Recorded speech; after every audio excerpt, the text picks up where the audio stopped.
Okay, buckle up, buttercups, because I did something absolutely wild. Something that might just redefine my relationship with technology forever. I handed the reins of my entire existence over to artificial intelligence. That's right, for a full 24 hours, I let the machines call all the shots. Every single decision, from what I had for breakfast, to which outfits I would wear, and even down to the nitty-gritty of my conversations, was meticulously dictated by cold, calculating algorithms. Why on earth would I do such a thing? Well, partly for the chaos, partly for you, my lovely viewers, and mostly because I was overwhelmingly curious. I needed to know. Would my life suddenly transform into a streamlined model of peak efficiency and optimized living? Or would it devolve into a complete and utter digital disaster of epic proportions? Spoiler alert, it leaned heavily towards the latter. It was mostly a beautiful, hilarious mess. The setup was deceptively simple.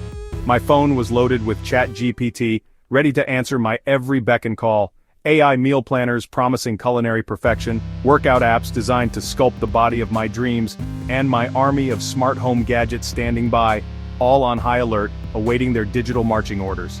The rules were straightforward.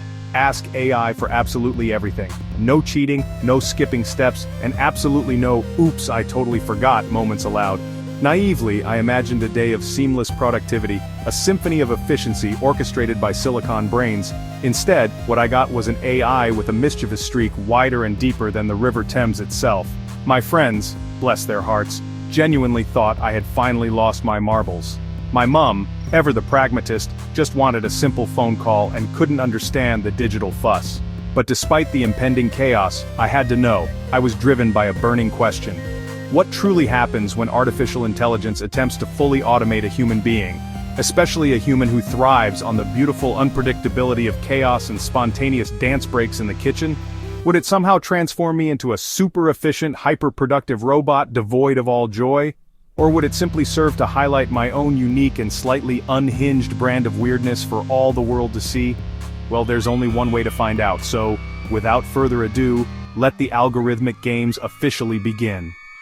My day started with an AI-selected gentle alarm, not the jarring, heart attack-inducing kind, but a soothing melody designed to ease me into consciousness. It was a promising start, I had to admit. And then came the command. 10 star jumps before getting out of bed. Apparently the AI believed in a rude awakening after all. Dignity, gone, energy, off the charts. I felt like a caffeinated kangaroo bouncing around my bedroom. It was certainly one way to kickstart the day. For breakfast, ChatGPT ordered up something truly special. Savory oatmeal with Marmite. Yes, you heard that right. Marmite in oatmeal. To make matters even more interesting, it included a fried egg, and because why not, a generous sprinkling of chili flakes. Marmite in oatmeal with an egg and chili flakes. It looked like something a culinary school dropout would concoct as a prank. My taste buds were terrified, but rules are rules.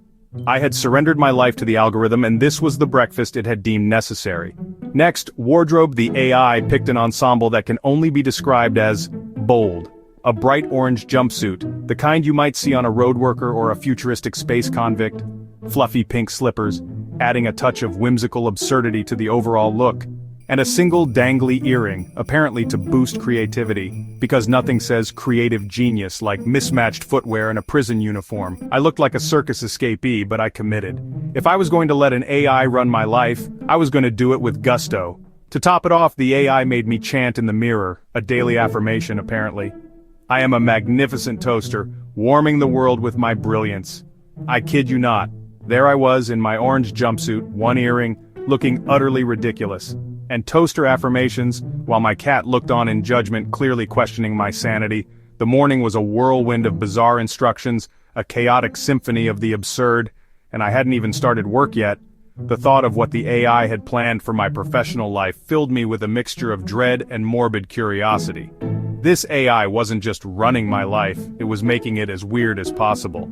It was like living in a bizarre social experiment designed by a mad scientist. I was already questioning my choices, wondering if I'd made a terrible mistake, but the day was just getting started. There was no turning back now. Would the AI keep up the madness? Would it dial up the weirdness even further? I was about to find out, and a part of me was genuinely terrified. Onward to work. Or more accurately, onward to whatever bizarre tasks the AI had in store for me.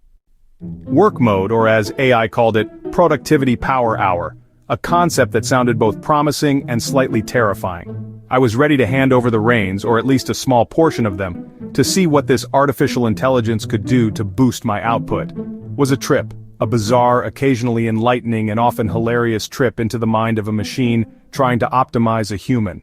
First things first, I needed a script, so I asked ChatGPT to outline one. I figured this was a good place to start, a task where AI could really shine. It delivered a perfect 5-act structure, complete with all the necessary plot points and dramatic tension.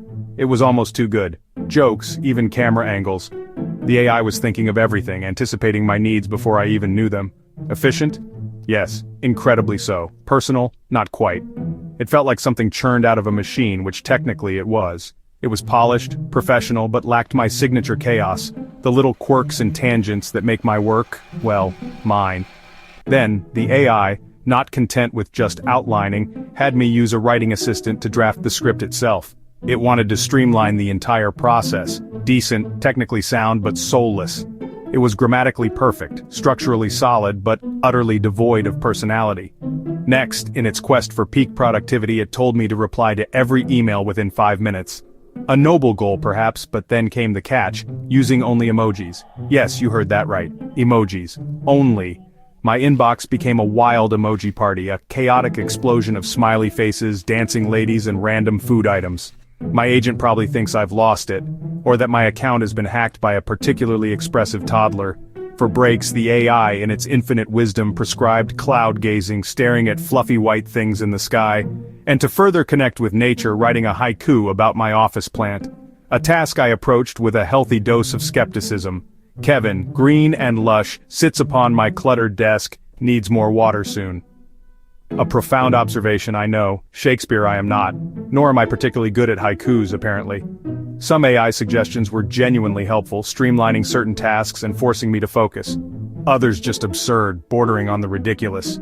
The day was a mix of structure, efficiency, and delightful nonsense, a strange cocktail of productivity and absurdity. I was productive, arguably more so than usual, but also felt like a robot on a comedy show, a slightly malfunctioning automaton trying to navigate the complexities of human creativity. Would I let AI run my workday again? That's the million-dollar question, isn't it? Maybe, but only for the laughs, and perhaps with a few modifications to the emoji policy. On to the evening, time to de-robotize and reconnect with my human side. After work, I asked AI what to watch. Its pick? A 3-hour black and white documentary on competitive snail racing. Yes, snail racing. My popcorn felt out of place. Then, the AI told me to generate 3 memes about my day and send them to my best friend. The memes, orange jumpsuit confusion, Marmite oatmeal trauma, were spot on. My friend replied, "You okay, hun?" Next I had to write and perform a ukulele song about AI's joys. The lyrics? "Oh AI, you're so smart and cool, making my day break every rule." To finish, the AI had me create digital art, a robot DJing for confused squirrels. The result? Surreal, but weirdly accurate. My usual chill night became a carnival of AI-generated randomness. I wasn't bored, just baffled. The AI's idea of fun was definitely unique. My leisure time had never been so unpredictable. Would the weirdness ever end? Spoiler, not yet. Just when I thought it couldn't get weirder, AI decided to play Cupid. Approach the next stranger you see and say, "Are you a Wi-Fi signal? Because I'm feeling a strong connection." My insides shriveled with cringe, but I had to obey. I found a guy walking his dog, delivered the line and braced for impact. He blinked, then laughed. "Are you part of a social experiment?" he asked, eyeing my outfit. I nodded, mortified. We chatted about the ridiculousness of it all. His dog Dave seemed to approve of my slippers. No romantic sparks, but a solid laugh and a reminder. AI is a terrible wingman. Technology can make us feel vulnerable and silly. The AI's dating advice? Never again. But hey, at least I survived. Would you trust AI with your love life? I wouldn't. Just as I thought the day was finally winding down, AI threw in one final unexpected challenge. Wear socks on your hands for the next hour. Build a pillow fort. So there I was, sock hands flailing wildly, cushions flying everywhere, my living room rapidly becoming a disaster zone. Then, as if on cue, my smart speaker chimed in, "Play opera at max volume and lip sync dramatically." Picture me, if you will, in an orange jumpsuit, socks on hands, belting out Nessun Dorma to a rapidly collapsing pillow fort. My poor cat fled the scene in terror. It was peak absurdity, absolute madness, but also, surprisingly, strangely freeing. I laughed harder and longer than I had all day. The AI's grand finale was pure, unadulterated chaos. Was it practical or sensible? Absolutely not. Was it fun and enjoyable? Absolutely yes. Sometimes you just have to fully embrace the weird. Thanks AI for the most ridiculous night in ever. So, after 24 hours of AI chaos, Marmite oatmeal, emoji emails, snail documentaries, and sock-handed opera, what's the verdict? Some things were efficient, like script outlining and decision fatigue relief. But the weirdness? Off the charts. Consulting AI for everything was restrictive. I missed making my own choices. AI is a great tool, but it lacks human nuance, empathy, and common sense. It can suggest a pickup line, but it can't read the room. It can pick an outfit, but not comfort or context. My autonomy? I'm keeping it. The experiment was a riot, and a reminder to embrace the weird. Would you let AI run your life for a day? Let me know in the comments. I dare you to try it, if you're brave enough.